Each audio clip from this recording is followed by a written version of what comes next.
how is Kevin McCarthy going to try to win over the holdouts? Well, he's tried a number of different strategies over the past couple of months. Recently, he unveiled a package of rules governing how the House operates, including the so-called Holman Rule, which allows lawmakers to use spending bills to defund specific programs and fire federal officials or reduce their pay. Now, this is technically, this is filed under how the House operates. It's largely how to stop government from operating. They're going to be defunding a bunch of stuff, firing people that they're like people like Fauci and stuff like that. That's what this is about. It's to give more like retribution powers to the holdouts. You have an end of the use of proxy voting and remote committee proceedings. Why would they want to get rid of those? Well, because those were instituted under COVID rules to try to stop people from getting sick and dying.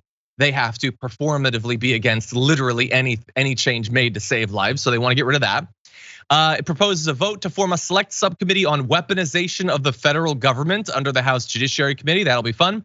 As well as a select committee on strategic competition between the United States and the Chinese Communist Party. That's gonna be just great. But by far the biggest concession that he's already made, and he might have to go farther than this, is he agreed to a rule that would allow 5 lawmakers to call a snap vote at any time to oust the speaker, which I understand there obviously has to be some sort of mechanism to get rid of the speaker. But just for historically, it has not been the case that any 5 lawmakers at any point can snap their fingers and have a vote to kick the guy out.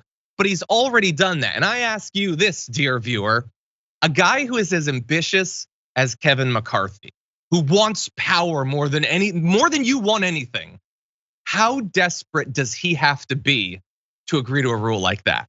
That can, let's say, will result in him eventually being kicked out. That is a truly desperate act, Mondale, in my view anyway. Is this like are we going to a different system of government? I couldn't believe when I heard about these concessions, it blew my mind. Like, what are we talking about? Is this a loss of faith vote? We're gonna just call them up. We're gonna switch speaker of houses every month. Do you know how desperate you have to want to be leader, Big L, like you said, to concede this to this crazy Congress? Marjorie Taylor is in this caucus. Next week he will be called up if he didn't do what they said, and they want to do some craziness. I am super. I think this is a testament to why we need to pay attention to our politics and the dangers of what can happen when people sit out elections. This is spooky, and like you said, it's been a long time since we've seen someone get defeated on the first ballot or any ballot for leader. But it also shows that the Republican caucus is dysfunctional at the highest levels right now.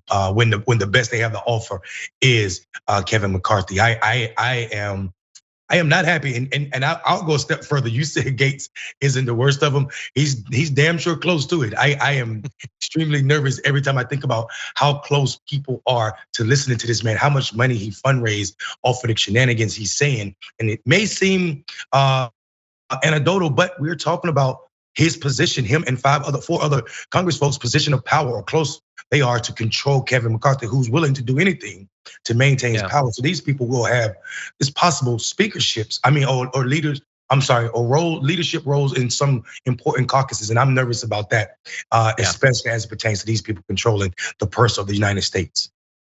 Yeah, well, and to your point, Kevin McCarthy was saying, he wasn't specific, but he said they want to be the chairs of certain committees. And again, not to address the true problems facing America, but to wield government as a weapon. Like the transparent thing is the subcommittee on weaponization of the federal government. That's all these people want. They don't want government to solve problems. They want to attack, and that's what they're gonna do. With the 5 people to allow him to be ousted, look, I think there should be some mechanism. I don't think that simply because you get voted in, you should be good for forever. I don't think that in anything. I think it's weird that Supreme Court justices are there for life. I think it's super weird that Kyrsten Sinema can get elected on a platform, then come in, do a 180. Everyone in her state hates her and stuck with her. It's gonna be a rough 6 years for you. I think that's really weird.